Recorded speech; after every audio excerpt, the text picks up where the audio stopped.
Welcome back to the ABC General Hospital Spoilers channel.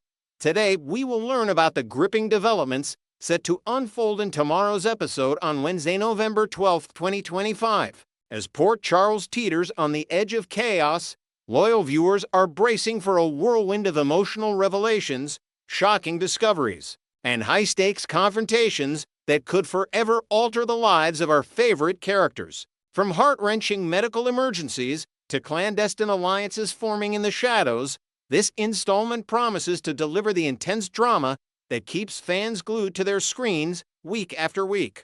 Ned's devastating heart attack shakes the Quartermaine legacy. In a moment that will leave audiences gasping, Ned Quartermaine endures a fiery clash with Drew Kane, escalating into a brutal verbal assault that pushes the seasoned businessman over the brink. As tensions boil over during a heated boardroom dispute at ELQ Enterprises, Drew's cutting remarks about Ned's outdated leadership style strike a raw nerve, mocking his past decisions with ruthless precision. Suddenly, Ned clutches his chest, his face paling as he collapses to the polished marble floor, his body convulsing in the throes of a severe heart attack. The Quartermaine mansion, usually a bastion of opulent stability, transforms into a scene of pandemonium as family members rush to his side, dialing emergency services while whispers of foul play begin to circulate among the staff. This incident not only highlights the deep-seated rivalries within the powerful Quartermaine dynasty,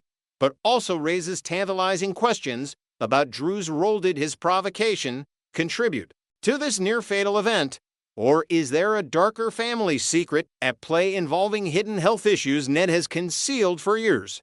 As paramedics arrive with sirens blaring through the foggy Port Charles night, the episode delves into the fragility of power, showing how one unguarded moment can unravel empires built over decades. Medical experts in the storyline consult on Ned's prognosis, revealing potential complications from stress-induced cardiac arrest, forcing viewers to ponder if this collapse signals the end of an era or a catalyst for unlikely reconciliations among feuding relatives. Brooklyn's relentless pursuit of truth targets Chase's hidden agenda. Brooklyn Quartermaine, ever the fierce protector of her loved ones, launches into a furious confrontation that exposes cracks in the foundation of Harrison Chase's seemingly impeccable life as a detective. Fueled by a tip from Dante Falconeri at the bustling Port Charles Police Department, Brooklyn storms into Chase's precinct office, her eyes blazing with suspicion as she demands a full explanation for his 3 covert visits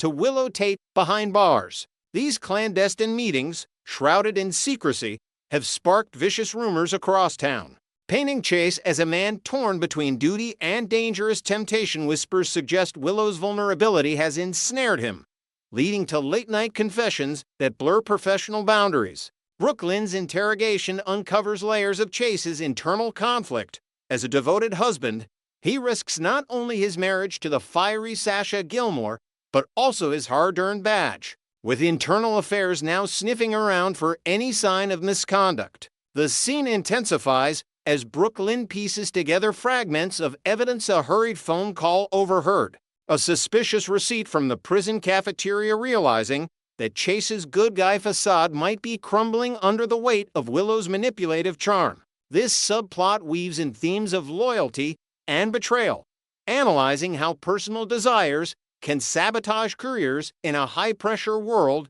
like law enforcement, where one misplaced trust could lead to demotions, scandals, or even expulsion from the force. As Brooklyn presses for answers, the episode hints at broader implications, suggesting her probe might inadvertently drag other Corinthos family members into the fray, amplifying the stakes in Port Charles' intricate web of alliances. Charlotte's perilous scheme involves young allies in a high-risk gambit. Teen sensation Charlotte Casadini, with her signature blend of youthful audacity and Casadini cunning, sets her latest dangerous plan into motion, enlisting the unwitting aid of Rocco Falconeri and Danny Morgan in a plot that teeters dangerously close to catastrophe. In a dimly lit corner of the park overlooking the harbor, Charlotte gathers her recruits, her voice laced with urgent determination as she outlines the scheme, a daring infiltration of a restricted warehouse tied to her family's shadowy dealings.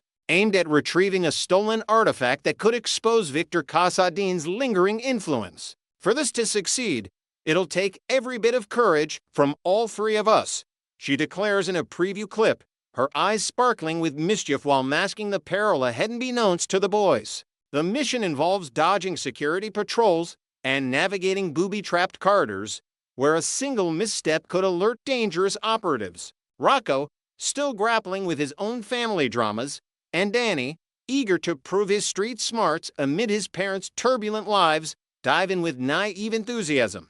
But subtle hints of doubt flicker across their faces as Charlotte reveals forged IDs and a makeshift gadget for bypassing locks. This narrative arc dissects the allure of rebellion in adolescence, exploring how Charlotte's inherited manipulative traits from her Casadini lineage propel her toward recklessness, potentially endangering her young comrades and drawing the ire of protective figures like Dante and Sam. The episode builds suspense through close calls, such as a near miss with patrolling guards, underscoring the theme that youthful adventures in Port Charles often spiral into life-altering consequences, forcing characters to confront the blurred line between thrill-seeking and true peril. Michael's ruthless declaration ignites Nina's worst fears. Michael Corinthos delivers a chilling confession that sends shockwaves through Nina Reeves, boasting with icy confidence about his ironclad strategy to ensure Willow Tate remains imprisoned indefinitely. In a tense tete-a-tete at the Metro Court Hotel's lavish lounge, Michael leans in close, his voice dripping with satisfaction as he reveals, by the time visitation rights come into play, Willow will be locked up for good, no appeals, no loopholes. This bombshell stems from Michael's calculated moves behind the scenes, including leveraging his business connections to bury evidence that could exonerate Willow, all while allowing his children brief, supervised encounters with Nina to maintain a facade of civility. Nina, still reeling from the puzzling warmth Michael showed toward her interactions with the kids, feels a gut punch of betrayal, her mind racing through the implications.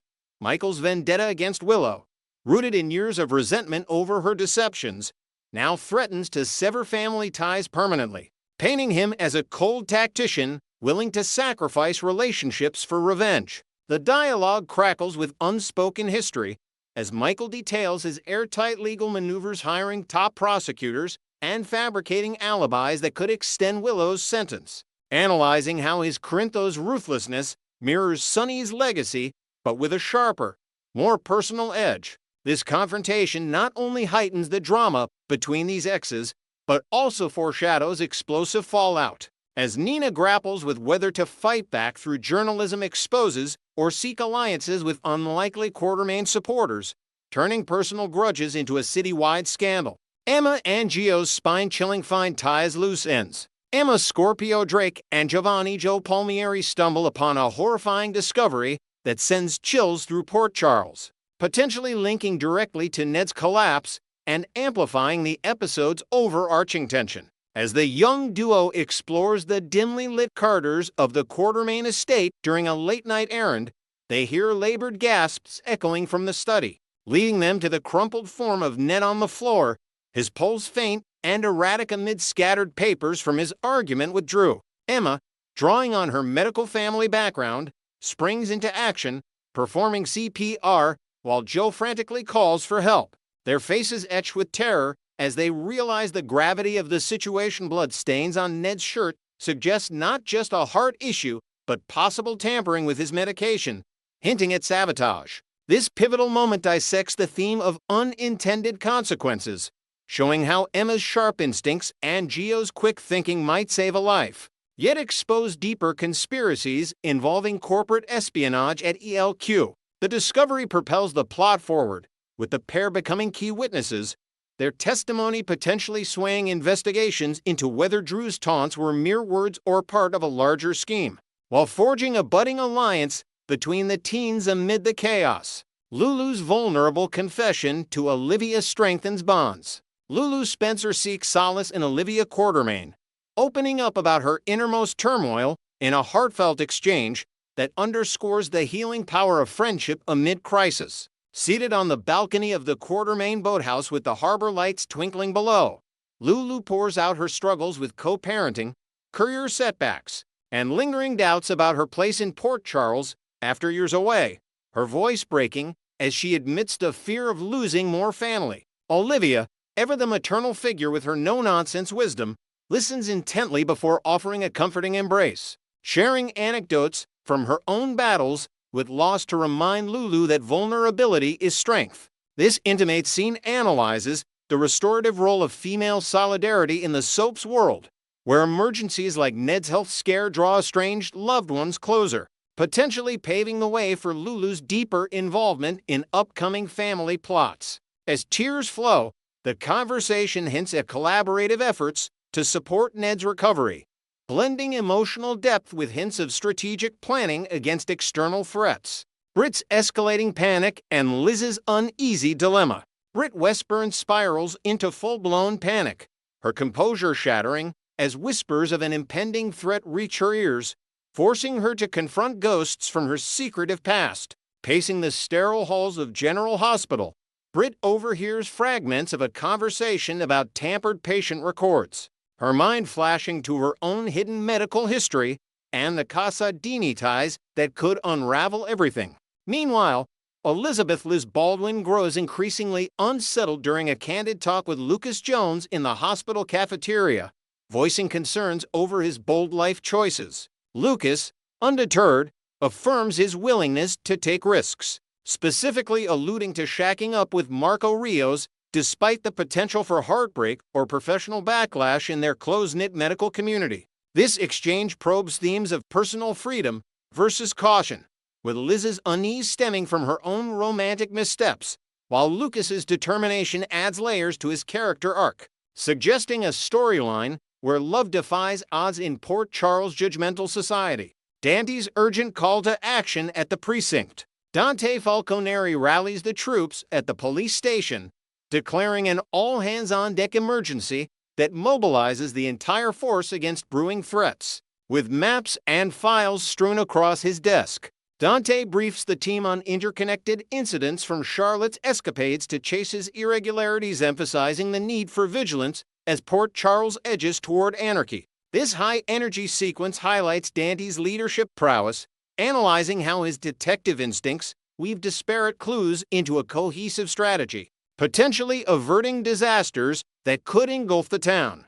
Next, we will learn about the chilling developments surrounding Britt Westburn as her battle with Huntington's disease takes a terrifying turn this week. In the latest twists on General Hospital, Britt Westburn faces her deepest nightmares coming to life, as the experimental treatment that's kept her Huntington's in check begins to falter under mysterious circumstances. The sinister Jen Sidwell had already issued a chilling ultimatum, dangling the promise of her vital medication over her head to force compliance with his shadowy demands at the enigmatic Five Poppies organization. But now, whispers of something far more insidious emerge. Could the cure itself be failing, or has it been sabotaged from within? This revelation unfolds amid heightened tensions in Port Charles, where Britt's professional life as the newly appointed head of the lab at Port Charles University adds layers of irony and risk, positioning her as both a leader and a vulnerable target. Viewers are on the edge of their seats as Britt navigates this dual existence, balancing her authoritative role in medical research with the personal horror of her genetic legacy unraveling. The stakes couldn't be higher, especially with Pascal, Sidwell's cunning accomplice, lurking undetected in town under the guise of an unassuming butler at the foreboding Windermere estate, pulling strings from the shadows. The episode's pivotal moment arrives when Jason Morgan, ever the observant enforcer, catches a subtle yet alarming clue during a candid conversation with Britt at the bustling General Hospital Carters. As they discuss recent upheavals in their lives, Jason's ongoing vendettas, and Britt's strained family dynamics, his sharp eyes zero in on her trembling hand, a classic early symptom of Huntington's disease that had mercifully stayed dormant thanks to her regimen of injections. This wasn't just any casual chat. It occurred right after a tense intrusion by young Rocco Falconeri, who burst into Britt's private office unannounced. nearly catching her mid-administration of the life-sustaining shot into her abdomen. The scene is charged with emotion, the sterile hospital air thick with unspoken fears as Britt fumbles to compose herself. Earlier that day, her late brother Nathan West's lingering advice echoes in her mind, a heartfelt plea to mend fences with Rocco's family and keep her distance to avoid further heartache. Britt brushes off the interruption to Jason as mere surprise, her voice laced with vulnerability as she confesses her terror that her sharp reaction might have severed her bond with Rocco for good, especially after years of navigating the complexities of her role as his biological mother. Yet Jason, undeterred by her deflection, presses gently on the shaking, his brow furrowing with genuine concern. He recalls how the medication, a cutting-edge experimental formula developed in secretive labs, had granted her remission for what felt like a fragile eternity. In this intimate exchange, Jason's perceptiveness shines, hinting at deeper troubles brewing beneath Britt's poised exterior, and it plants the seed of doubt that her hard-won stability might be slipping away. This interaction not only deepens their unlikely alliance, but also underscores the relentless progression of Huntington's, a neurodegenerative beast that spares no one, turning everyday gestures into harbingers of doom. As the drama intensifies on Tuesday, November 11th, Britt's composure cracks under an onslaught of panic that grips her like a vice, potentially triggered by the escalating tremor in her hand or an unforeseen confrontation tied to her lab duties. While the show teases alternative catalysts, perhaps a heated clash with colleagues at PCU or echoes of Sidwell's threats resurfacing, the physical manifestation of her condition steals the spotlight, worsening to the point where it disrupts her precise work with test tubes and data logs. Britt, a brilliant physician accustomed to diagnosing crises in others, finds herself blindsided, her mind racing as she dismisses the initial shake as a fleeting adrenaline rush from Rocco's unexpected visit. After all, she'd just completed her injection moments before the door flew open, the needle's prick still fresh on her skin. A ritual she's perfected over several years of relying on this unproven but miraculous therapy. The experimental nature of the cure adds a poignant layer, sourced from underground research tied to the Five Poppies clandestine operations. It's been her lifeline, suppressing the gene's cruel advance with each dose. But now, as the shakes intensify during a routine consultation, Britt's panic surges like a tidal wave. She envisions the disease's inexorable march, chorea movements overtaking her steady hands, cognitive fog clouding her sharp intellect, and the emotional toll mirroring her mother's tragic decline. In her frenzy, she overlooks Sidwell's ominous earlier query about the medicine's efficacy, his words laced with veiled menace about his control over its supply chain. Desperate for clarity, Britt resolves to confront the uncertainty head-on, contemplating self-administered tests in the dead of night within the PCU lab's secure confines. This internal turmoil reveals her resilient spirit, a woman who once wielded power ruthlessly, now humbled by biology, yet determined to reclaim agency. The scene builds suspense masterfully, with close-ups on her quivering fingers symbolizing the fragility of her control, leaving fans dissecting every frame for clues about the cure's true betrayal. By week's end, the hammer falls as Britt's harrowing self-diagnosis in the dimly lit PCU lab confirms her gravest suspicions.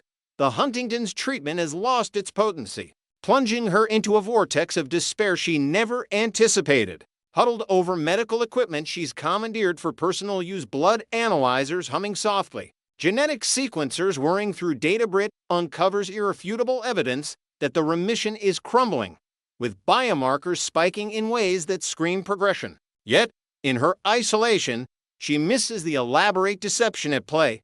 Unbeknownst to her, Sidwell and Pascal have orchestrated a ruthless switch, replacing her genuine vials with inert placebos to tighten their grip on her obedience at the Five Poppies. This manipulation exploits her dependency, turning her own body into a weapon against her will, a psychological warfare tactic that echoes the organization's history of exploiting vulnerabilities for gain. Pascal's covert presence in Port Charles amplifies the intrigue. He's embedded seamlessly as Sidwell's butler at Windermere, serving tea by day while plotting medical sabotage by night. His elegant demeanor masking a venomous agenda. Britt, empowered in her lab directorship, ironically has access to resources that could expose the fraud. But fear paralyzes her from scrutinizing the medication itself.